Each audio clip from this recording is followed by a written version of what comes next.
بسم اللہ الرحمن الرحیم۔ حکیم لقمان رحمۃ اللہ علیہ کا نام تو بچپن سے ہی سنتے چلے آ رہے ہیں، کیونکہ اللہ تعالیٰ نے ان کے نام سے قرآن کریم میں ایک سورت نازل فرمائی ہے جس کی قیامت تک تلاوت ہوتی رہے گی انشاءاللہ۔ لیکن بہت کم لوگ اس بات سے واقف ہیں کہ حضرت حکیم لقمان کون تھے۔ اللہ تعالیٰ نے ان کے نسب، خاندان اور زمانہ کے بارے میں تو اپنے کلام میں کوئی ذکر نہیں کیا، لیکن ان کے حکیمانہ اقوال کا ذکر فرمایا ہے۔ تاہم قدیم تاریخ اس بات کی گواہی دیتی ہے کہ اس نام کا ایک شخص سرزمین عرب پر موجود تھا، البتہ ان کی شخصیت اور نسب کے بارے میں اختلاف پایا جاتا ہے۔ ایک روایت کے مطابق وہ حضرت ایوب علیہ السلام کے بانجے یا خالہ زاد بھائی تھے، جبکہ دوسری روایت سے حضرت داؤد علیہ السلام کا ہم عصر ہونا معلوم ہوتا ہے۔ اکثر مورخین کی رائے ہے کہ حکیم لقمان رحمۃ اللہ علیہ افریقی النسل تھے اور عرب میں ان کی آمد بحیثیت غلام ہوئی تھی۔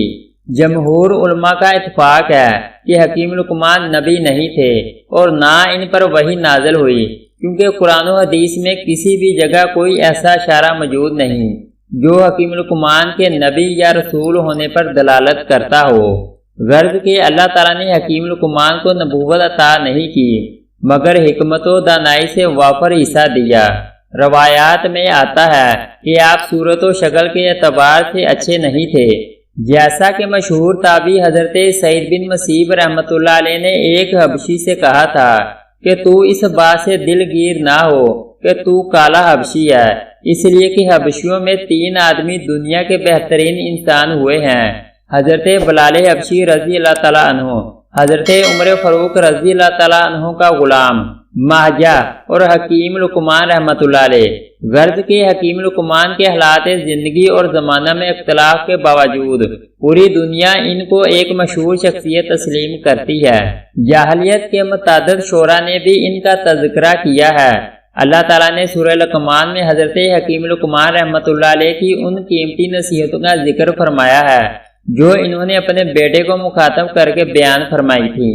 یہ حکیمانہ اقوال اللہ تعالیٰ نے اس لیے قرآن کریم میں نقل کیے ہیں تاکہ قیامت تک آنے والے انسان ان سے فائدہ اٹھا کر اپنی زندگی کو خوب سے خوب تر بنا سکیں اور ایک اچھا معاشرہ وجود میں آ سکے۔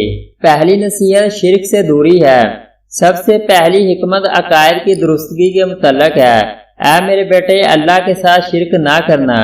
یقین جانو شرک بہت بڑا ظلم ہے، یعنی اللہ تعالیٰ ہی پوری کائنات کا خالق و مالک و رازق ہے اور اس کے ساتھ کسی غیر اللہ کو شریک عبادت نہ کرنا۔ اس دنیا میں اس سے بڑا ظالم نہیں ہو سکتا کہ اللہ تعالیٰ کی کسی مخلوق کو اس کے برابر ٹھہرایا جائے۔ یہی وہ پیغام ہے جس کی دعوت تمام انبیاء و مرسل نے دی کہ معبود حقیقی صرف اور صرف اللہ تعالیٰ ہے، وہی پیدا کرنے والا، وہی رزق دینے والا ہے اور پوری دنیا کے نظام کو تنہا وہی چلانے والا ہے، اس کا کوئی شریک نہیں۔ ہم سب اس کے بندے ہیں اور ہمیں صرف اسی کی عبادت کرنی چاہیے۔ وہی مشکل کشا، حاجت روا اور ضرورتوں کو پورا کرنے والا ہے۔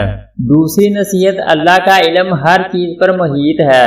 حکیم لقمان کی دوسری نصیحت اپنے بیٹے کو یہ تھی کہ اس کا یقین رکھا جائے کہ آسمان و زمین اور اس کے اندر جو کچھ ہے، اس کے ایک ایک ذرہ سے اللہ جل شانہ اچھی طرح واقف ہے۔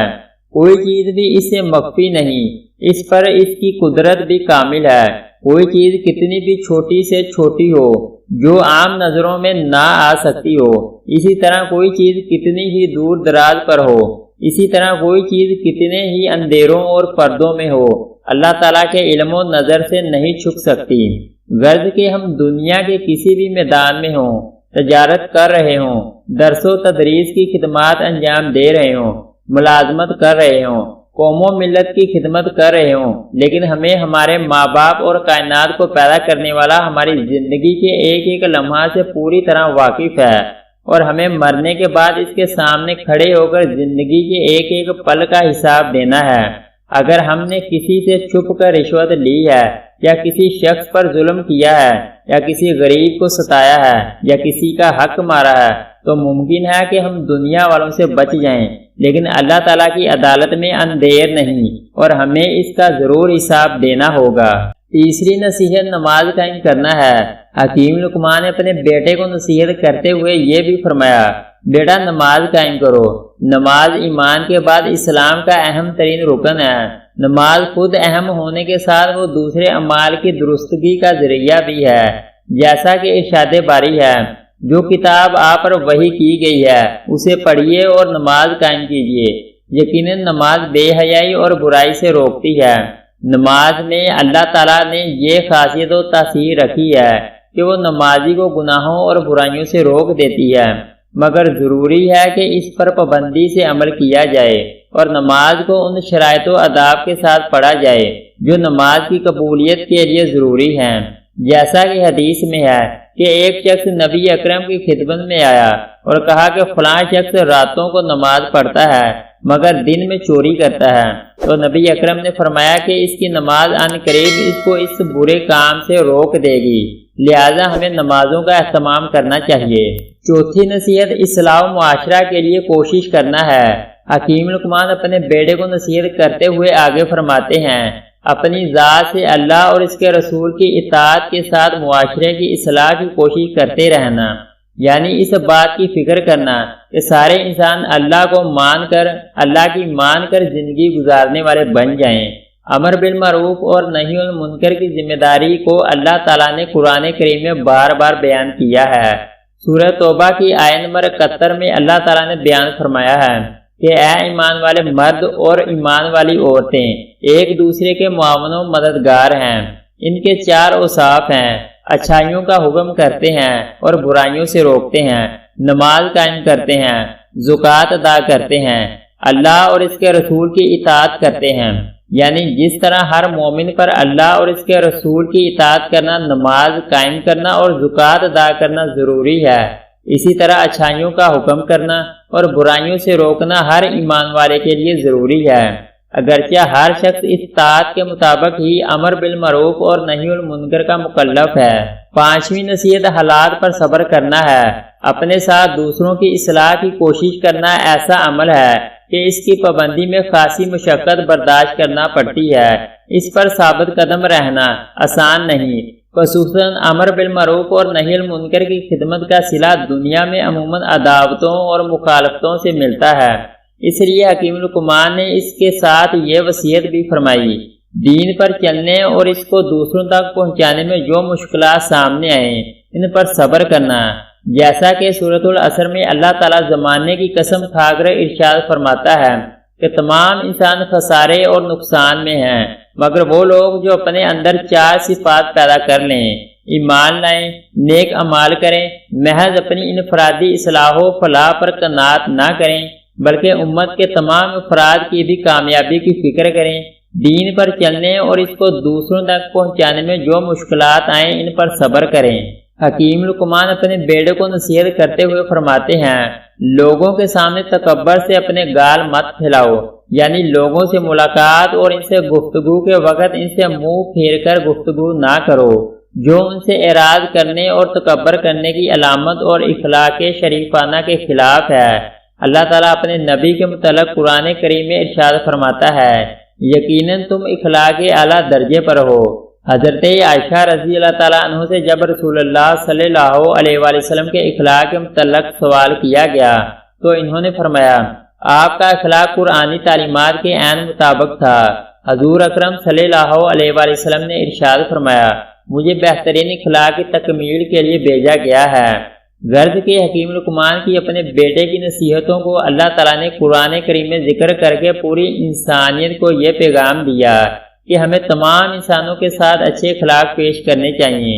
نیز رسول اللہ صلی اللہ علیہ وآلہ وسلم نے ارشاد فرمایا، جو بندہ درگزر کرتا ہے اللہ تعالیٰ اس کی عزت بڑھاتا ہے، اور جو بندہ اللہ کے لیے عاجزی اختیار کرتا ہے اللہ تعالیٰ اس کا درجہ بلند کرتا ہے۔ حکیم لقمان اپنے بیٹے کو نصیحت کرتے ہوئے فرماتے ہیں، زمین پر اتراتے ہوئے مت چلو، یعنی زمین کو اللہ تعالیٰ نے سارے عناصر سے پست و افتادہ بنایا ہے، تم اسی سے پیدا ہوئے، اسی پر چلتے پھرتے ہو، اپنی حقیقت کو پہچانو۔ اترا کر چلنا غرور کرنے والوں کا طریقہ ہے۔ اس کے بعد اللہ تعالیٰ فرماتا ہے، یقین جانو اللہ کسی اترانے والے شیخی باز کو پسند نہیں کرتا۔ حضور اکرم صلی اللہ علیہ وآلہ وسلم نے ارشاد فرمایا، جس شخص کے دل میں ذرا برابر بھی تکبر ہوگا وہ جنت میں نہیں جائے گا۔ ایک شخص نے عرض کیا، یا رسول اللہ صلی اللہ علیہ وآلہ وسلم، آدمی چاہتا ہے کہ اس کا لباس اچھا ہو اور اس کا جوتا عمدہ ہو۔ آپ نے فرمایا، اللہ تعالیٰ جمیل ہے، جمال کو پسند کرتا ہے۔ تکبر اور غرور تو حق کو ناحق کرنا اور لوگوں کو حقیر سمجھنا ہے، یعنی اپنی وسعت کے مطابق اچھا لباس پہننا تکبر اور غرور نہیں، بلکہ لوگوں کو حقیر سمجھنا تکبر اور غرور ہے۔ حکیم لقمان اپنے بیٹے کو نصیحت کرتے ہوئے فرماتے ہیں، اور اپنی چال میں میانہ روی اختیار کرو، یعنی انسان کو درمیانی رفتار سے چلنا چاہیے۔ رفتار نہ اتنی تیز ہو کہ بھاگنے کے قریب پہنچ جائے اور نہ اتنی آہستہ ہو کہ سستی میں داخل ہو جائے، یہاں تک کہ اگر کوئی شخص جماعت کی نماز کو حاصل کرنے کے لیے جا رہا ہو تو اس کو بھی حضور اکرم صلی اللہ علیہ وآلہ وسلم نے بھاگنے سے منع فرما کر اطمینان و سکون کے ساتھ چلنے کی تاکید فرمائی ہے۔ حکیم لقمان کی اپنے بیٹے کو ایک اور اہم نصیحت کرتے ہوئے فرماتے ہیں، اپنی آواز آہستہ رکھو۔ آہستہ آواز رکھنے سے مراد یہ نہیں کہ انسان اتنا آہستہ بولے کہ سننے والے کو دقت پیش آئے، بلکہ مراد یہ ہے کہ جن کو سنانا مقصود ہے ان تک تو آواز وضاحت کے ساتھ پہنچ جائے، لیکن اس سے زیادہ چیخ چیخ کر بولنا اسلامی آداب کے خلاف ہے۔ غرض کہ ہمیں اتنی ہی آواز بلند کرنی چاہیے جتنی کہ اس کے مخاطبوں کو سننے اور سمجھنے کے لیے ضروری ہے۔ بے شک سب سے بری آواز گدھے کی آواز ہے۔ اگر آپ کو ہماری ویڈیو اچھی لگے تو اس کو لائک اور سبسکرائب کر دیں۔